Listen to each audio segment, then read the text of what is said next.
ಈ ಸೆಷನಲ್ಲಿ ಆಗುದು ಅಂತ ಕಾಣ್ತದೆ. ಹಾಸ್ಯ ಮತ್ತು ಇನ್ನೊಂದು ಸೆಷನ್ಗೆ ಮುನ್ನಡೆಸುವ. ಹಾಸ್ಯ ಉತ್ತರ ಕುಮಾರ ಮತ್ತು ಗೋಪಾಲಕನ ಭಾಗ. ಗೋಪಾಲಕ ಬಂದು ಉತ್ತರ ದಿಶೆಯಿಂದ ಗೋಗ್ರಹಣ ಆಗಿದೆ ಅಂತ ಹೇಳ್ತಾ ನಾವೀಗ ಆಯ್ಕೆ ಮಾಡಿದ್ದು ಸ್ವಲ್ಪ ಹಾಸ್ಯಕ್ಕೆ ಹೆಚ್ಚಿನ ಆಸ್ಪದ ಕೊಡುವ ಭಾಗ ಎಂಬುದನ್ನು ಅಂದಾಜು ಮಾಡಿ, ಬಲವೆನಿತು ಬಂದಡದು ನಿನಗೆ ದೊಡ್ಡಿತೆ ಅಂತ ಉತ್ತರ ಕುಮಾರನನ್ನು ಯುದ್ಧಕ್ಕಾಗಿ ಹುರಿದುಂಬಿಸುವ ಗೋಪಾಲಕನ ಪದ್ಯ, ಯಾರೊಡನೆ ಕಾದುವೆವು ಅಂತ ತನ್ನ ಪರಾಕ್ರಮದ ಬಗ್ಗೆ ಹೇಳ್ತಾ ಆಯ್ತಾ ಕುರುವೀರರನ್ನೆಲ್ಲ ನಿವಾಳಿಸುವಂತಹ ಉತ್ತರ ಕುಮಾರನ ಪದ್ಯ. ಈ ಎರಡು ಪದ್ಯ ಪರಸ್ಪರ ಉಂಟು. ಹಾಸ್ಯ ಮತ್ತು ಸಂವಾದ ಎರಡು ಇಲ್ಲಿ ಹೆಚ್ಚು ಅಪೇಕ್ಷಿತವಾದ ಭಾಗ. ಅನಂತ ಕಾಮತ್ ಬೆಳಂಬಾರ ಮತ್ತು ಶ್ರೀತ ದಿನೇಶ್ ಶರ್ಮರು ಯಕ್ಷ ಶ್ರೀಹರಿ ಬಳಗದ ನಿತ್ಯೋತ್ಸಾಹಿಗಳು ಅವರು ಪ್ರಸ್ತುತಪಡಿಸ್ತಾ ಇದ್ದಾರೆ.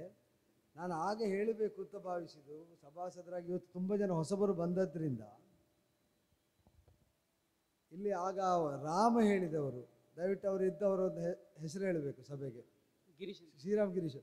ಯಾಕೆ ಹೇಳಬೇಕು ಅಂದರೆ ಅವರ ಮಾತೃಭಾಷೆ ತೆಲುಗು. ನಾವು ಇಲ್ಲಿ ಅದೇ ತೆಲುಗನ್ನು ಮಾತೃಭಾಷೆಯಾಗಿ ಹೊಂದಿ ಬೆಂಗಳೂರಲ್ಲಿ ಅವರು ಸಾಫ್ಟ್ವೇರ್ ಕಂಪನಿಯಲ್ಲಿ ಉದ್ಯೋಗಿ ಆಗಿದ್ದವರು. ಸಾಹಿತ್ಯದತ್ತ ಈ ಕಲೆಯತ್ತ ಆಕರ್ಷಣೆ ಆಗಿ ಕೇಳಲಿಕ್ಕೆ ಅಂತ ಬಂದವರು ಅವರು. ಅಂದರೆ ಅಭ್ಯಾಸಿಗಳಿಗೊಂದು ಸ್ಫೂರ್ತಿ ತುಂಬುವ ವಿಷಯ ಆದ್ದರಿಂದ ನಾನು ಅದನ್ನು ಪ್ರಸ್ತಾವಿಸ್ತೇನೆ. ಕೇಳಿ ಆಸಕ್ತಿ ಮೂಡಿ ತಾನು 2 ವಾಕ್ಯ ಆದರೆ ಅರ್ಥ ಮಾತಾಡಬೇಕು ಅಂತ 2 ವರ್ಷ ಹೇಳಿ ಈ ಸಲ ಸುಮಿತ್ರೆ ಅರ್ಥ ಲಕ್ಷ್ಮಣನನ್ನು ಕಳಿಸಿಕೊಳ್ಳಿ ಈ ಸಲದಲ್ಲಿ ಮೊದಲ ದಿವಸ ರುಕ್ಮಿಣಿ ಹೇಳಿ, ನಾನು ಕೇಳಿದ ಸುಮಿತ್ರೆ ತುಂಬ ಚೆನ್ನಾಗಿ ಹೇಳಿದ್ದಾರೆ. ಅನ್ಯ ಭಾಷೆಯನ್ನು ಮೂಲ ಮನೆವಾತಾಗಿ ಇಟ್ಟುಕೊಂಡವರು ಒಂದು ಆಸಕ್ತಿಯಿಂದ ಈ ಸಾಹಿತ್ಯದ ಬಗ್ಗೆ ಇಷ್ಟ ಆಕೃಷ್ಟರಾಗಿ ನಮ್ಮೊಡನೆ ಇಂದಿರುವಂಥದ್ದು. ನಾವು ಇನ್ನೂ ಉತ್ಸಾಹಿಗಳಿಗೆ ನಾವು ಕಮೆಂಟ್ ಹೇಳುವಾಗ ಇದನ್ನು ಪರಿಗಣಿಸಿ. ನಾವು ಅವರಿಗೂ ಹೇಳಿದ್ದೇವೆ ಕಮೆಂಟ್ ಹೇಳುವಾಗ, ನಿಮ್ಮದು ಶ್ರುತಿಗೆ ಸೇರಲಿಲ್ಲ, ಅದು ಇಲ್ಲ, ಅದು ಅಲ್ಲಿಗೆ ಸಂಬಂಧಿಸಿ ಮಾತ್ರ. ನೀವು ಪಟ್ಟ ಪರಿಶ್ರಮ, ನಿಮ್ಮ ಯೋಗ್ಯತೆ ಅದು ಪ್ರತ್ಯೇಕ ಉಂಟು, ಅದರ ಬಗ್ಗೆ ನಮ್ಮ ಅನುಮೋದನೆ ಇರುವುದು. ಇದನ್ನು ಪರಿಭಾವಿಸಿ ಅಂತ ಹೇಳ್ತಾ, ಈಗ ಯಕ್ಷೋತ್ಸಾಹಿಗಳಾದ ಯಕ್ಷ ಶ್ರೀಹರಿ ಬಳಗದ ನಾನೇ ಹೇಳಿದ್ದಕ್ಕೆ ವಿರೋಧ ಆಯಿತಾ ಅಂತ ಕ್ಷಮಿಸಿ, ಮುಂದುವರಿಸಿ.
ಒಡೆಯ ಗೋಪಾಲಕ ಈಗಾಗಲೇ ಹೇಳಿದ ಹಾಗೆ ಕುರುರಾಯನ ಸೇನೆ ಬಂದಿದೆ.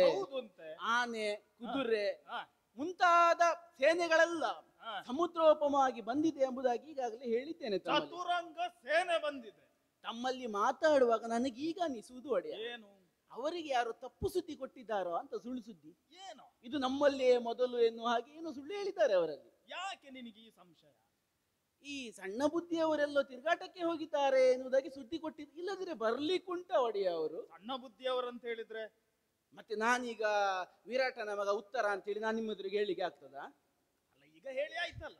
ಹಾಗಲ್ಲ, ನಮ್ಮ ಸಣ್ಣ ಬುದ್ಧಿಯವರಾದಂತಹ ಉತ್ತರ ಭೂಪಾಲರು. ಆಹಾ, ನೀನು ನಮ್ಮ ತಂದೆಯವರನ್ನು ದೊಡ್ಡ ಬುದ್ಧಿ. ಹೌದು, ನಿಮ್ಮ ಪಂಗಡದವರು ನಮ್ಮನ್ನು ಕರೆಯುವುದೇ ಹಾಗೆ. ಹೌದೌದು, ಅವರು ದೊಡ್ಡ ಬುದ್ಧಿಯವರಾಗಿರುವುದರಿಂದ ನನ್ನನ್ನು ಸಣ್ಣ ಬುದ್ಧಿ ಅಂತೇಳಿ. ಹೌದು, ಹಾಗೆ ಹಾಗಂತೇಳಿ ಈಗ ನಮಗೊಂದು ಸ್ಥಾನ ಬಂದಿದೆ. ಯಾವುದದು? ಅಲ್ಲ ನಿನಗಿಂತ ಕೆಳಗಿನ ವರ್ಗದವರು ನನ್ನನ್ನು ಈಗಲೂ ದೊಡ್ಡ ಬುದ್ಧಿ ಅಂತೇಳಿ ಕರೆಯೋರು ಇದ್ದಾರೆ. ಅಲ್ಲ ಮುಂದೆ ಈಗ ನಾನು ಹಾಗೆ ಕರೆದೇನು. ಹಾ, ಅಲ್ಲ ವಿಷಯಕ್ಕೆ ಬರುವ ಈಗ. ಬರುವ.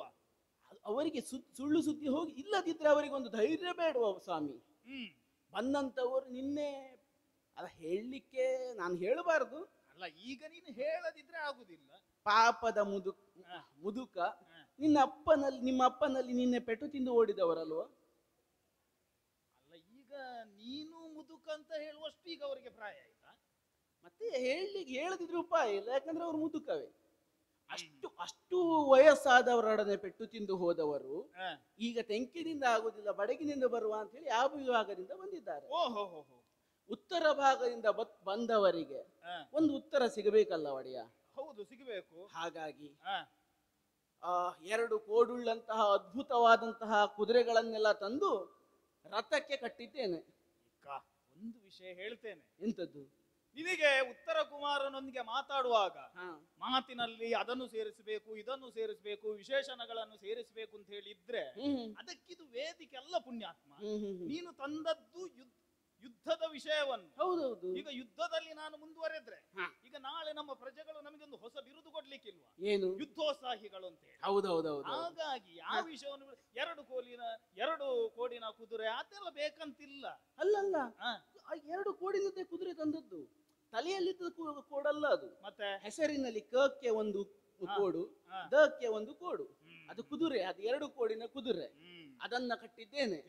ತಡ ಮಾಡುವುದಲ್ಲ. ಈಗ ನಾವು ತಡ ಮಾಡಿದ್ದೀವಿ ಅಂತ ಆದ್ರೆ ನಮ್ಮಲ್ಲಿರುವಂತಹ ಎಲ್ಲ ದನಗಳನ್ನು ಕಟ್ಟಿಕೊಂಡು ಅವರ ರಥದಲ್ಲಿ ತುಂಬಿಸಿಕೊಂಡು ಹೋದಾರವರು. ಅಲ್ಲ ಅದರ ಬಗ್ಗೆ ನೀನು ಚಿಂತೆ ಮಾಡುವುದು ಬೇಡ. ಅಲ್ಲ ಗೋರಕ್ಷಣಾ ಪಡೆಯವರು ಬರುದಿಲ್ಲ ಹೇಳಿದ್ದಾರೆ. ಅಲ್ಲ ಯಾಕ ನಮ್ಮ ರಾಜ್ಯಕ್ಕೆ ಅದರ ಅವಶ್ಯಕತೆ ಇಲ್ಲ. ಈಗ 100 ಕುದುರೆಗಳನ್ನು ಒಬ್ಬರು ಕದ್ದೊಯ್ತಾನೆ ಅಂತ ಹೇಳಿದ್ರೆ ದನಗಳಿಗೆ ಏನು ಬೇಕು ಅದನ್ನು ಸೇರಿಸಿಕೊಡುವಷ್ಟು ನಮ್ಮಲ್ಲಿ ಉಂಟು. ಹೌದಪ್ಪ. ಈಗ ಮುಖ್ಯವಾದಂತಹ ವಿಷಯ ಏನು? ನಿನ್ನೆಗೆ ನನ್ನ ತಂದೆಯವರೊಂದಿಗೆ ಸೋತಂತಹ ಕುರುರಾಯನ ಏನು ಸೈನ್ಯದ ಸಮೂಹ ಏನುಂಟು ಮತ್ತೊಮ್ಮೆ ದಿಕ್ಕು ತಪ್ಪಿಸಿ ನಮ್ಮ ದಿಕ್ಕನ್ನೇ ತಪ್ಪಿಸಬೇಕು ಎನ್ನುವಂತಹ ಉದ್ದೇಶದಿಂದ ಮತ್ತೊಮ್ಮೆ ನಮ್ಮ ದನವನ್ನು ಕದ್ದೊಯ್ದಿದ್ದಾರೆ. ಹೌದೌದು. ಹಾಗಿದ್ರೆ ನಾವು ಮಾಡ್ಬೇಕಾದದ್ದೇನು? ಯುದ್ಧ ಮಾಡ್ಬೇಕಲ್ಲ. ಯುದ್ಧವೇ ಮಾಡ್ಬೇಕು. ನೀ ನನ್ನ ಯುದ್ಧವನ್ನು ನೋಡಿದ್ಯಾ? ಅಲ್ಲ ನೀವು ಹೇಳಿದ್ದು ಕೇಳಿದ್ದೇನೆ. ಅಲ್ಲ ನೀನು ಯುದ್ಧವನ್ನು ನೋಡ್ಲಿಕ್ಕೆ ಸಾಧ್ಯವೇ ಇಲ್ಲ. ಯಾಕಂದ್ರೆ ನನ್ನ ಜೀವನದಲ್ಲಿ ಅಂತ ಪ್ರಸಕ್ತಿ ಮೊದಲು ಬರಲೇ ಇಲ್ಲ. ಹೌದು. ಹಾಗಂತೇಳಿ ಈಗ ವಿದ್ಯೆಯಲ್ಲಿ ಆಗ್ಲಿ, ಬುದ್ಧಿಯಲ್ಲಿ ಆಗ್ಲಿ, ಮಾತಿನಲ್ಲಿ ಆಗ್ಲಿ, ದೇಹದಲ್ಲಿ ಆಗ್ಲಿ ಇಷ್ಟೆಲ್ಲ ಒಂದು ಆಧಿಪತ್ಯವನ್ನು ಸಾಧಿಸಿದಂತಹ ಉತ್ತರ ಕುಮಾರನ ಯುದ್ಧದ ವೈಭವವನ್ನು ರಂಗದಲ್ಲಿ ಕಾಣಬೇಕು ಅಂತ ಹೇಳಿ ಎಷ್ಟು ಜನ ಕಾದಿದ್ದಾರೋ ಏನು? ಅಲ್ಲ ಒಡೆಯ, ಸತ್ಯ ಹೇಳ್ತೇನೆ, ನಾನು ಅದರಲ್ಲಿ ಮೊದಲ ಸಾಲಿದ್ದೇನೆ. ಹಾಗಾಗಿ ನಿನ್ನನ್ನು ಸೇರಿಸಿದ ಹಾಗೆ ನಮ್ಮ ಈ ವಿರಾಟ ನಗರದಲ್ಲಿರುವಂತಹ ಅಭಿಮಾನ ವರ್ಗ ಏನುಂಟು ನನ್ನ ಯುದ್ಧವನ್ನು ಕಾಣಬೇಕು. ರಣರಂಗಕ್ಕೆ ಪ್ರತಿರುದ್ರನಾಗಿ ನಾನು ನುಗ್ಗಬೇಕು. ದನವನ್ನು ಕದ್ದಂತಹ ಅವರೊಂದಿಗೆ ಕಾದಾಡಿ ಒಂದು ಕಾಲಕ್ಕೆ ಎಡಭಾಗದಲ್ಲಿರುವಂತಹ ಬಿಲ್ಲನ್ನು ಜೇಂಗೈದು ಹೂಡುವಂತಹ ಒಂದೊಂದು ಅಸ್ತ್ರಗಳಿಗೆ ಆಹುತಿಯಾಗಿ ಕುರುರಾಯನ 100 ತಲೆಗಳನ್ನು ಈ ರಣಭೂಮಿಗೆ ಔತಣವಾಗಿ ಕೊಡಬೇಕು ಅಂತೇಳಿ ಮನಸ್ಸುಂಟು ಒಳಗೆ. ತಡ ಮಾಡುವುದಲ್ಲ, ಅಲ್ಲಿಗೆ ಹೋಗುವ ಬಗೆ ಹೇಗೆ ಎಬ್ಬಿಸಿ ನಿಮ್ಮ ಪದ್ಯವನ್ನು. ಅಲ್ಲ ಎಬ್ಬಿಸಬಹುದು, ತಡ ಮಾಡದೆ ಶೀಘ್ರದಲ್ಲಿ ಹೊರಡಬಹುದು. ಹೋಗುವ ಹೊಡೆದಾಡುವುದಲ್ಲಿ ಯಾರಂತೇಳಿ ಬೇಕಲ್ವ ಪುಣ್ಯಾತ್ಮ? ಅಲ್ಲಿ ಜನ ಇಲ್ವೋ?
ಬಾಲಕ ಒಡೆಯ ಯುದ್ಧದ ಪ್ರಸಕ್ತಿಯನ್ನು ವಿವರಿಸುವಂತಹ ಕಾಲಕ್ಕೆ ಹಾ ಅತಿ ಉತ್ಸಾಹಗೊಂಡಂತಹ ನಾನು ನನ್ನ ರಣರಂಗದ ಚಾತುರ್ಯವನ್ನು ತೋರಿಸುತ್ತೇನೆ ಎನ್ನುವುದಾಗಿ ಹೊರಟಿದ್ದೆ.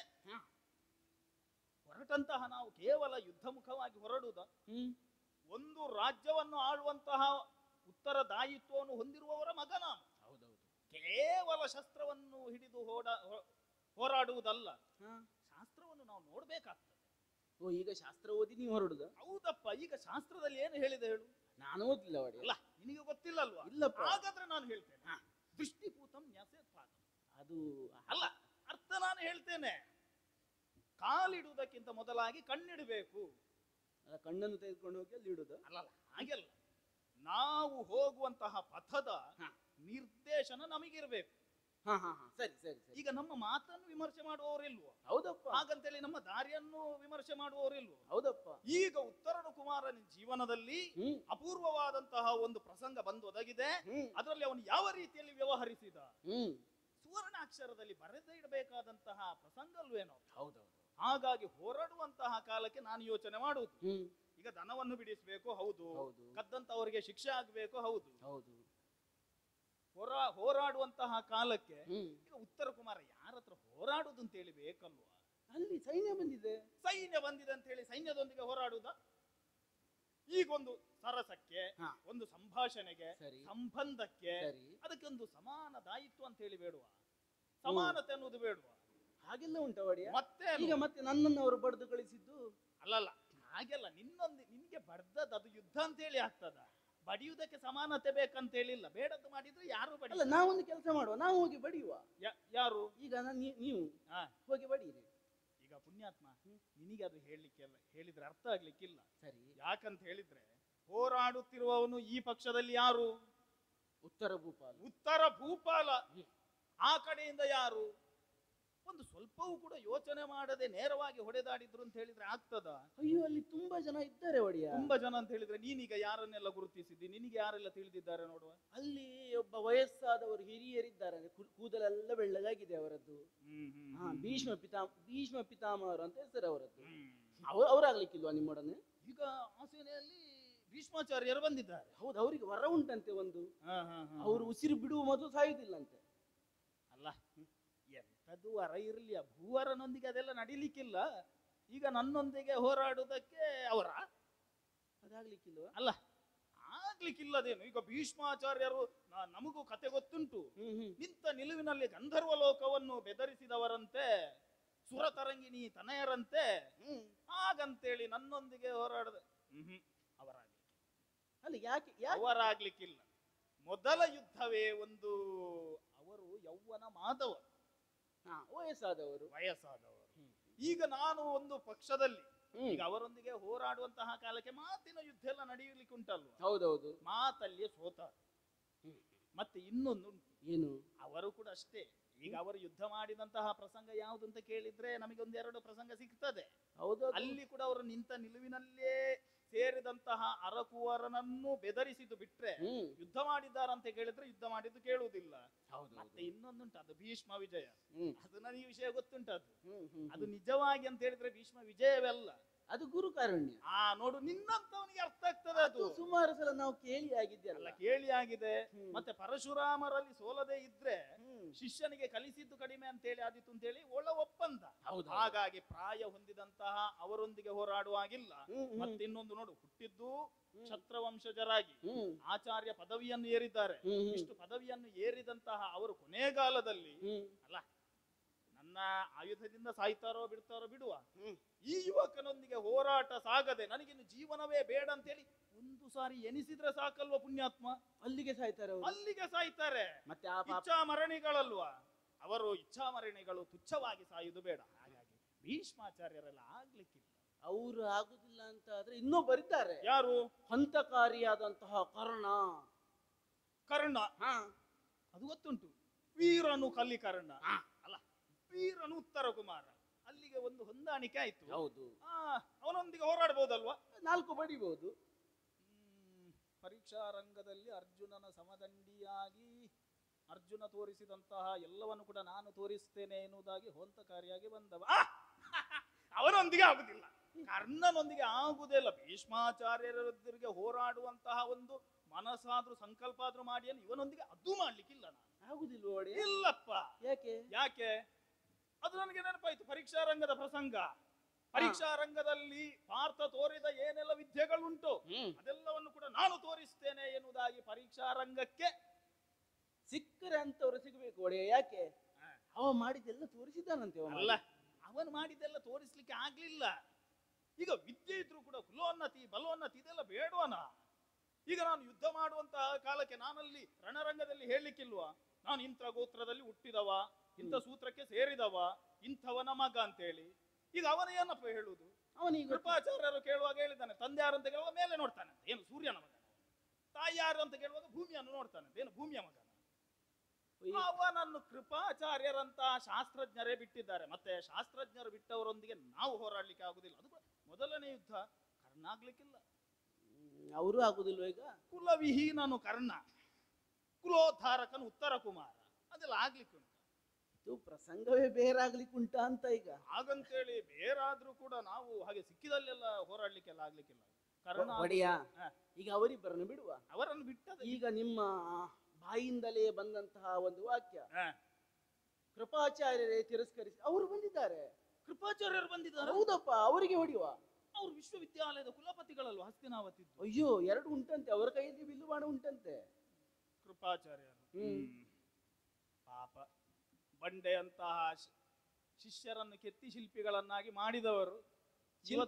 ಹೌದು, ಇವತ್ತು ಇಲ್ಲಿ ಯುದ್ಧಕ್ಕೆ ಬರುವಾಗೆ ಆ ಕುರುರಾಯ ಮಾಡಿದ್ದಾನೆ ಅಲ್ವಾ? ಕೃಪಾಚಾರ್ಯರ ಆಗುದಿಲ್ವಾ ಯುದ್ಧಕ್ಕೆ? ಅವರು ಆಗುದಿಲ್ವಾ? ಅವರಾಗುದಿಲ್ಲ. ಯಾಕೆ ಒಡೆಯ? ಒಂದಂತ ಹೇಳಿದ್ರೆ ಹಸ್ತಿನಾವತಿಯ ಗುರುಸ್ಥಾನದಲ್ಲಿರುವವರು. ಹೌದು. ನಗುರೋರಧಿಕಂ ತತ್ವಂ. ಗುರುಗಳೊಂದಿಗೆ ಮೊದಲನೇ ಯುದ್ಧ. ಎಲ್ಲಿಯಾದ್ರೂ ಗುರುಗಳಿಗೆ ನೀನು ಹೇಳಿದಂತಹ ಮಾತುಗಳಿಂದ ಉತ್ತೇಜಿತನಾಗಿ ಒಂದು ಬಾಣ ಅಲ್ಲ, ಒಂದು ಅರ್ಧ ಬಾಣವನ್ನು ಬಿಟ್ಟು ಅವರು ಒಂದು ವೇಳೆ ಈ ಭೂಮಿಯ ಋಣವನ್ನು ಮುಗಿಸಿ ಮೇಲೆ ಹೋದ್ರೆ ಪುಣ್ಯಾತ್ಮ ಗುರುಶಾಪ ಧರನಾಗುತ್ತೇನೆ ನಾನು. ಮೊದಲ ಪ್ರಯೋಗದಲ್ಲಿ ಗುರುಶಾಪವನ್ನು ತಲೆಯಲ್ಲಿ ಹೊತ್ತುಕೊಳ್ಳಿಕ್ಕೆ ಅಷ್ಟು ಸಣ್ಣ ತಲೆ ನನ್ನದು. ಕೃಪಾಚಾರ್ಯರಾಗ್ಲಿಕ್ಕಿಲ್ಲ. ಅಲ್ಲ, ಅವರು ಬಿಟ್ರೆ ಬೇಡ, ಮತ್ತೊಬ್ಬ ಇದ್ದಾರೆ, ಒಂತಕಾರಿ ಮಾಣಿ ಭಟ್ರ ಮಾಣಿ ಇದ್ದಾರೆ ಅಲ್ಲಿ. ಯಾರು? ಅಶ್ವತ್ಥಾಮ. ಈಗ ಅಶ್ವತ್ಥಾಮ ಬಂದಿದ್ದಾರೆ ಅಂತ ಹೇಳಿದ್ರೆ ಅವರ ಅಪ್ಪ ಕೂಡ ಬಂದಿರ್ಬೇಕು. ದ್ರೋಣಾಚಾರ್ಯ ಇಬ್ಬರಿಗೂ ಬಡಿಬಹುದು. ಈಗ ದ್ರೋಣಾಚಾರ್ಯರ ಅಶ್ವತ್ಥಾಮರ ಅವರಿಗೆ ಮತ್ತೆ ಒಂದು ಉಂಟು. ಈಗ ನಿನ್ನ ಅಪ್ಪ ಯಾರು ಕೇಳಿದ್ರೆ ಅವರಿಗೆ ಉತ್ತರ ಉಂಟು, ಅವರಿಗೆ ಗೋತ್ರ ಉಂಟು, ಎಲ್ಲ ಉಂಟು. ಈಗ ಅವರು ವರ್ಣ ಕೇಳಿದ್ರೆ ಬ್ರಾಹ್ಮಣರು, ಯುದ್ಧ ಅಂತ ಹೇಳಿದ್ರೆ ಅಖಂಡವಾದಂತಹ ಹಸ್ತಿನಾವತಿಗೆ ಶಸ್ತ್ರಾಭ್ಯಾಸವನ್ನು ಕಲಿಸಿದವರು ಪರಶುರಾಮರ ಶಿಷ್ಯರಂತೆ. ಮತ್ತೆ ಅಶ್ವತ್ಥಾಮ ಅಂತ ಹೇಳಿದ್ರೆ ಪ್ರತಿರುದ್ರ ಎನ್ನುವಂತಹ ನೆಗಳ್ತೆಗೆ ಮಾತ್ರನಾದವನು. ಅವನೊಂದೇನೋ ಹೋರಾಡ್ಬಹುದಲ್ವಾ? ಮತ್ತೆ ನನಗೆ ಹೋರಾಡು ಅಂತ ಹೇಳುವಾಗ ಈ ಶಾಸ್ತ್ರ ನೆನಪಾಗುದು ಪುಣ್ಯಾತ್ಮ. ಈಗ ದ್ರೋಣಾಚಾರ್ಯರು ಬ್ರಾಹ್ಮಣರಲ್ವಾ? ಹೌದು. ಬ್ರಾಹ್ಮಣರನ್ನು ಕೊಂದ್ರೆ ಏನಾಗುತ್ತದೆ? ಬ್ರಹ್ಮಹತ್ಯೆ ದೋಷ ಬರ್ತದೆ. ಬೇಕ ದನಕ್ಕೋಸ್ಕರ ಬ್ರಹ್ಮಹತ್ಯೆ ದೋಷ ಬೇಕ ನಮಗೆ? ಮತ್ತೆ ಪಾಪ ಬಡತನದಿಂದ ಮಗನಿಗೆ ಹಾಲನ್ನು ಕೊಡ್ಲಿಕ್ಕಾಗದೆ ಆ ಕಲಸಿದಂತಹ ಅಕ್ಕಿಯ ನೀರನ್ನು ಕೊಟ್ಟು ಬೆಳೆಸಿದವರು. ಈಗ ದ್ರೋಣರನ್ನು ನಾನು ಕೊಂದ್ರೆ ಬ್ರಹ್ಮಹತ್ಯೆ ದೋಷ ಬರ್ತದೆ. ಮತ್ತೆ ಅವರು ಅಷ್ಟು ಕಷ್ಟಪಟ್ಟು ಬೆಳೆಸಿದಂತಹ ಅಶ್ವತ್ಥಾಮನನ್ನು ಎಲ್ಲಿಯಾದರೂ ನಾನು ಸಿಟ್ಟಿನ ಭರದಲ್ಲಿ ಕೊಂದೆ ಅಂತ ಹೇಳಿ ಆದ್ರೆ ಒಂದ ಪುತ್ರ ಶೋಕ ನಿರಂತರ ಅವರಿಗೆ ಆಗ್ತದೆ. ಹಾಗಾಗಿ ದ್ರೋಣರೂ ಆಗುದಿಲ್ಲ, ಬ್ರಹ್ಮಹತ್ಯಾ ದೋಷಕ್ಕೆ ಪಾತ್ರನಾಗುವುದಕ್ಕೆ ನಾನು ಸಿದ್ಧನಿಲ್ಲ. ಮತ್ತೆ ಅಶ್ವತ್ಥಾಮರನ್ನು ಕೊಲ್ಲಿಕ್ಕೆ ದ್ರೋಣರಿರುವಾಗ ಆಗುದಿಲ್ಲ. ಒಂದು ವೇಳೆ ದ್ರೋಣರು ಬರದಿರ್ತಿದ್ರೆ ಅಶ್ವತ್ಥಾಮರನ್ನು ಕೊಲ್ಲಬಹುದಿತ್ತು. ಈಗ ಒಂದು ಕೆಲಸ ಮಾಡ್ತೀನಿ. ನಾನು ಹೋಗಿ ನಮ್ಮ ಹಟ್ಟಿಯಲ್ಲಿರುವಂತ ಎಲ್ಲ ಹುಲ್ಲನ್ನು ಅವರಿಗೆ ಕೊಟ್ಟು ಅದು ಗೋವುಗಳು ನಿಮಗಿರ್ಲಿ ಅಂತ ಹೇಳಿ ಬರ್ತೇನೆ. ಒಬ್ಬರಿದ್ದಾನೆ. ಯಾರು? ಅವರಿಗೆಲ್ಲರಿಗೂ ಒಡೆಯನಾದಂತಹ ದುರ್ಯೋಧನ. ಅವರಿಗೆ ಈಗ ನಿಮ್ಗೆ ಓಡಿಲಿಕ್ಕೆ ಸರಿ ಜನ ಸಿಕ್ತು. ಹೌದಪ್ಪ. ಈಗ ನನ್ನನ್ನೇ ನಾನು ನೋಡಿದ್ರೆ ಇಂದ್ರನ ಬಲ ಉಂಟು ನನ್ನ ಬಳಿಯಲ್ಲಿ. ಹೌದು. ಮತ್ತೆ ಬೇಕಾದಷ್ಟು ನಿನ್ನಂತಹ ಅಭಿಮಾನಿ ವರ್ಗದವರಿದ್ದಾರೆ. ಒಬ್ಬನೇ ಹೋಗಿ ಅಂತವರನ್ನೆಲ್ಲ ಕೊಲ್ಲಬಹುದು. ಅಭಿಮಾನಿಗಳ ಪಾಲಿನ ಕಲ್ಪತರು. ಹೌದು, ಹೋರಾಡಬಹುದು. ಇವರೆಲ್ಲ ಆಗುದಿಲ್ಲ ಅಂತ ಹೇಳಿದ್ರೆ ನನಗೆ ಸಮದಂಡಿಯಾಗಿ ರಣರಂಗದಲ್ಲಿ ನಿಂತು ಹೋರಾಡುವಂತಹ ದುರ್ಯೋಧನನಿದ್ದಾನೆ. ಹೌದು. ಕೇಳುವಾಗ ನಗೆ ಬರ್ತದೆ. ಅವನು ಆಗುದಿಲ್ಲ ಪುಣ್ಯಾತ್ಮ.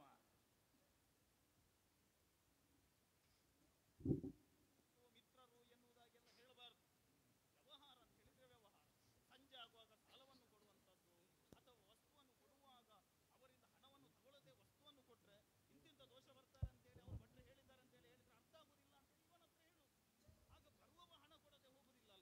ಅನಂತ ತರ್ಕದಲ್ಲಿ ಹೆಚ್ಚು ಆಸಕ್ತಿ.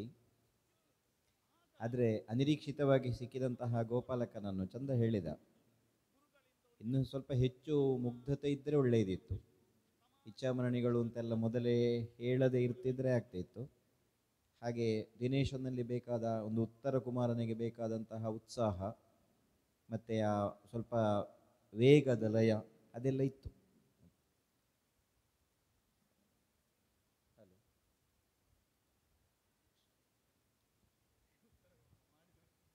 ಓ, ಮಾಡಿದವರಿಗೆ ಹೇಳುವುದು ಕಷ್ಟ, ಕೇಳಿದವರು ಹೇಳಬೇಕು ಅದನ್ನು.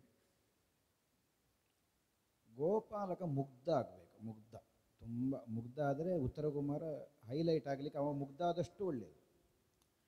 ಅವ ಹೆಚ್ಚು ಬುದ್ಧಿವಂತ ಆಗುವರು. ಹಾಗೆಂದರೆ ಮಾತೆಲ್ಲ ಬುದ್ಧಿವಂತಿಕೆಯದ್ದಾಗಬೇಕು, ಮುಗ್ಧ ಆಗಿರಬೇಕು. ಅಂದರೆ ಕೇಳುವವರಿಗೆ ಉತ್ತರ ಕುಮಾರನನ್ನು ಒಂದು ಸಣ್ಣದು ಮಾಡಿದ ಅರ್ಥವು ಅದರಲ್ಲಿ ಸ್ಫುರಣೆ ಆಗಬೇಕು. ಇವ ಮಾತ್ರ ಸಣ್ಣದು ಮಾಡಿ ಹೇಳುವುದಲ್ಲ, ಇವ ಮುಗ್ಧತೆಯಿಂದ ಹೇಳುವುದು ಹಾಗಾಗಬೇಕು. ಅದು ಈಗ ಇವರು ಹೇಳಿದ ಹಾಗೆ ಅವರು ಇಚ್ಛಾಮರಣಿಗಳು ಹಾಗಿದ್ದಲ್ಲ, ದೊಡ್ಡ ದೊಡ್ಡ ಶಬ್ದ ಬರಲೇಬಾರದು, ತುಂಬ ಮುಗ್ಧ ಆಗಿರಬೇಕು. ಯಾಕೆಂದರೆ ಅವ ಇವನನ್ನು ಏನೂ ಅಲ್ಲ ಅಂತ ತೋರಿಸಲಿಕ್ಕೆ ಬಂದ ಗೋಪಾಲಕಲ್ಲ. ಅವ ರಕ್ಷಣೆಗೆ ಇವ ಸಮರ್ಥ ಅನ್ನೋ ವಿಶ್ವಾಸದಿಂದ ನಾವು ಬಂದದ್ದು. ಇವ ಯಾವುಗಳು ಬಾಯಿ ಬಡಾಯಿ ಕೊಚ್ಚಿ ಕೊಚ್ಚಿ ಕೊಚ್ಚಿ ಇವ ದೊಡ್ಡ ಕುಂಬಳಕಾಯಿ ಅಂತ ಅವನ ತಲೆಯಲ್ಲಿ ಉಂಟು, ಗೋಪಾಲಕನ ತಲೆಯಲ್ಲಿ. ಅವ ಇದು ಬಂದ ಕೌರವ ಸೇನೆಯನ್ನು ಹೊಡಿಲಿಕ್ಕೆ ಇವನಿಗೆ ಸಾಮರ್ಥ್ಯ ಸಾಕು ಅನ್ನೋ ವಿಶ್ವಾಸದಿಂದಲೇ ಅವ ಬಂದದ್ದು, ಬೇರೆ ಕಾರಣದಿಂದ ಅಲ್ಲ. ಇವನನ್ನು ಸಣ್ಣದು ಮಾಡಲಿಕ್ಕೆ ಬಂದದ್ದಲ್ಲ. ಇವ ಅವನ ಮುಂಭಾಗದಲ್ಲಿ ಹೇಳುತ್ತಾ ಇರೋದು ಸಣ್ಣದಾಗ್ತಾ ಹೋಗುದು, ಅದು ಬೇರೆ. ಗೋಪಾಲಕ ಇವನನ್ನು ಸಣ್ಣದು ಅಂತ ಕಾಣಲಿಕ್ಕಿಲ್ಲ, ಇವ ದೊಡ್ಡವನೇ ಯಾವಾಗಲೂ. ಆ ದೃಷ್ಟಿಯಲ್ಲಿ ಹೇಳಬೇಕು. ಈಗ ಉದಾಹರಣೆ ಮುಗ್ಧವಾದ ಉತ್ತರಗಳೇ ಬರಬೇಕು ಎಲ್ಲ. ಈಗ ಈಗ ಉದಾಹರಣೆಗೆ ಹೇಳಿದ ಹಾಗೆ ಈಗ ಒಂದು ಹೇಳಿದರೆ ನೀವು ಅಂತ ಹೇಳಿದರೆ, ಈಗ ದ್ರೋಣರನ್ನು ಕೊಂದರೆ ಏನಾಗ್ತದೆ? ದ್ರೋಣರು ಕೊಂದರೆ ಬ್ರಹ್ಮಹತ್ಯೆ ಬರುತ್ತೆ, ಹೇಳಬಾರದು. ದ್ರೋಣರು ಅವರು ಸತ್ತು ಹೋಗ್ತಾರೆ, ಹಾಗೆ ಬರಬೇಕು. ದ್ರೋಣ ಅಂದರೆ ಆ ಪಾತಕದ ದೃಷ್ಟಿ ಅಲ್ಲ ಅವನಿಗೆ. ದ್ರೋಣರು ಕೊಂದರೆ ಏನಾಗ್ತದೆ? ದ್ರೋಣರು ಸತ್ತು ಹೋಗ್ತಾರೆ, ಅದು ಬ್ರಹ್ಮಹತ್ಯೆ ಬರ್ತದೆ ಅಂತೇಳಿ ಉತ್ತರ ಕುಮಾರ ಹೇಳಲಿಕ್ಕಿದ್ದದ್ದು. ಉತ್ತರ ಕುಮಾರ ಹೇಳುವುದನ್ನು ನೀವು ಹೇಳಬಾರದು ಅಲ್ವಾ? ಹಾಗೆ ಅದೊಂದು. ಮತ್ತು ಅದೇ ಆ ಮುಗ್ಧ ಭಾವ ಇದ್ದಷ್ಟು ಅದು ಒಳ್ಳೆಯದಾಗೋದು. ಹಾಗಿದ್ರೆ ಮಾತ್ರ ಅದು ಚೆಂದ ಕಾಣುತ್ತೆ. ಅಂದರೆ ಬಂದಳು ನಿನಗೆ ದೊಡ್ಡೀತೆ, ಅದು ಹೇಳಿದ್ದರಲ್ಲಿ ಮಾತ್ರ ಎರಡು ಧ್ವನಿಗಳು ಇರಬೇಕು ಮಾತ್ರ, ಅದು ಜಾಣ್ಮೆ ನಿಜವಾಗಿ. ಹೇಗೆಂದರೆ ಮುಗ್ಧತೆಯಿಂದ ಹೇಳುದವ ಬಾಲ ಎಷ್ಟು ಬಂದ್ರೇನು ನಿಮಗೆ ಲೆಕ್ಕಕ್ಕುಂಟ ಅಂತ, ಅಥವಾ ನೀವು ಲೆಕ್ಕಕ್ಕೆ ತಗೊಳ್ತೀರಾ ಅಂದರೆ ತಗೊಂಡು ಪ್ರಯೋಜನ ಇಲ್ಲ ಅಂತ ಒಂದು ಅರ್ಥ. ಹಾಗೆ ಹಾಸ್ಯದಲ್ಲಿ ಪ್ರಧಾನವಾಗಿ ಬೇಕಾದದ್ದೇ ಹಾಗೆ, ಎರಡೆರಡು ಅರ್ಥಗಳಿರುವ ಶಬ್ದಗಳೇ ಹೆಚ್ಚು ಬೇಕಾಗುವುದು, ಮತ್ತು ಈ ಪಾತ್ರಕ್ಕೆ ಮುಗ್ಧತೆ ಹೆಚ್ಚು ಬೇಕಾಗುವುದು. ಹಾಗೆ ಚಂದ ಪ್ರಯತ್ನ ಮಾಡಿದ್ದೀರಿ ಅಲ್ಲ. ಉತ್ತರ ಕುಮಾರ ಹೌದು, ಈಗ ಉತ್ತರ ಕುಮಾರನ ಸ್ವಭಾವ ಇತ್ತು, ಸ್ವಭಾವ ಅಲ್ಲ ಬೇಕಾಗೋದು ಪ್ರಧಾನವಾಗಿ. ಬಾಯಿ ಬಡುಕತನ, ತಾನೇ ಹೆಚ್ಚಿನವ ಅಂತ ತಿಳಿದುಕೊಂಡದ್ದನ್ನು, ಅಂದರೆ ಅದಕ್ಕಿಂತ ಮೀರಿದ್ದೊಂದು ಉಂಟು ಅಂತಲೇ ಅವನ ಗಮನದಲ್ಲಿಲ್ಲ. ಈಗ ತನ್ನ ಹೆಗ್ಗಳಿಕೆಯನ್ನು ಹೇಳುವುದು ಅಂತ ಹೇಳಿದರೆ ಅದಕ್ಕಿಂತ ಹೆಚ್ಚಿನದ್ದೊಂದು ಇಲ್ಲ ಅಂತಲೇ ಅವನ ಭಾವನೆ. ಅವನೇ ತಾನೇ ಹೌದು ಅದಕ್ಕಿಂತ ಮೀರಿದ್ದು ಮತ್ತೊಂದಿಲ್ಲ ಅಂತಂದರೆ ಏನು ಲೋಕಾನುಭವ ಇಲ್ಲ ಅವನಿಗೆ. ಹಾಗೆಂತೇಳಿ ವಿದ್ಯಾಭ್ಯಾಸ ಉಂಟು, ಶಸ್ತ್ರವಿದ್ಯೆ ಕಲ್ತಿದ್ದಾನೆ, ಮತ್ತೊಂದು ಶಾಸ್ತ್ರ ಗೊತ್ತುಂಟು, ಎಲ್ಲ ಕಲ್ತಾವ ರಾಜಕುಮಾರ. ಆದರೆ ಲೋಕಾನುಭವ ಇಲ್ಲ. ಹಾಗಾಗಿ ತನಗಿಂತ ದೊಡ್ಡವರು ಇಲ್ಲ ಅನ್ನುವಂತಹ ಒಂದು ಮನಸ್ಥಿತಿಯನ್ನು ಹೊಂದಿವ, ತಾನೇ ದೊಡ್ಡವ ಅಂತ. ಈ ಭಾವವೇ ಹೆಚ್ಚು ಬರಬೇಕಾದದ್ದು. ಮತ್ತು ಅದು ಬಾಯಿ ಬಡುಕತನ ಅಂತಲೂ ಗೊತ್ತಾಗಬೇಕು ಕೇಳುವವನಿಗೆ.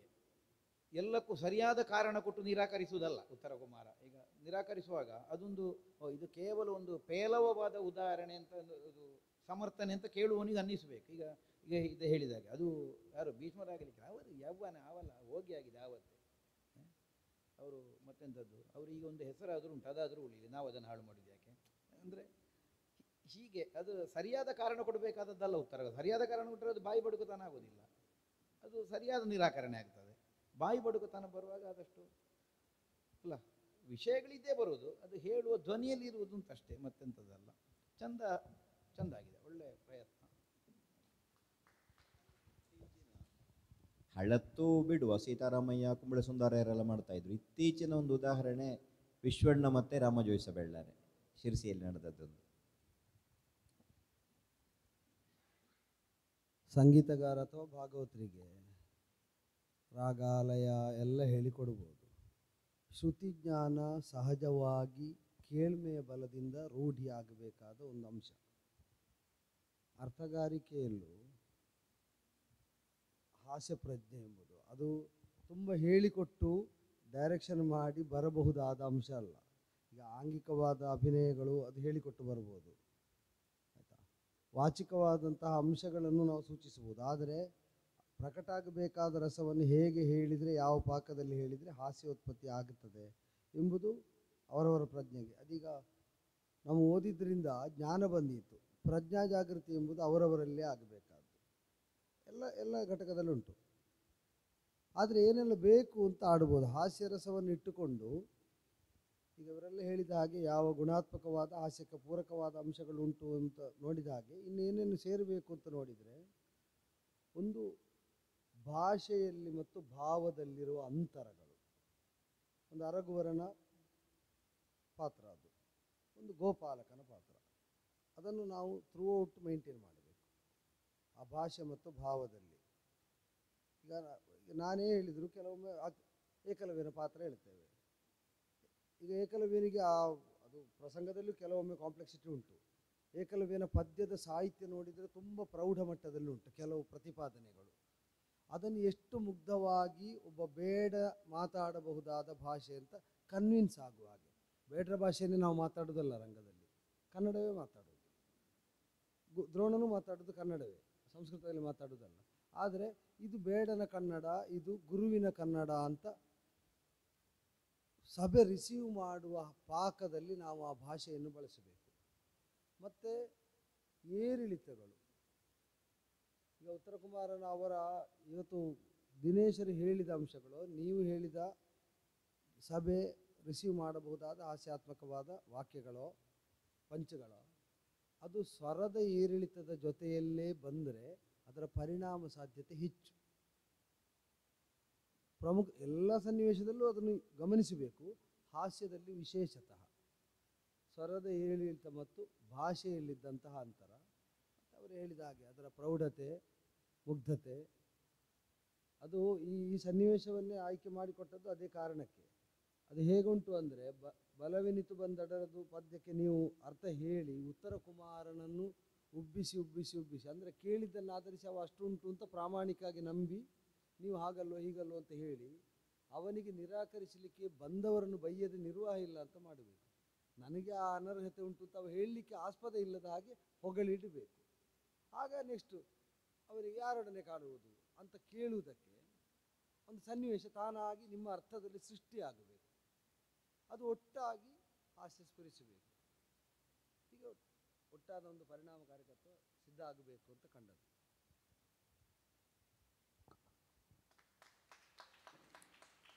ಮುಂದೆ ಇನ್ನೊಂದು ಸಂವಾದದಲ್ಲಿ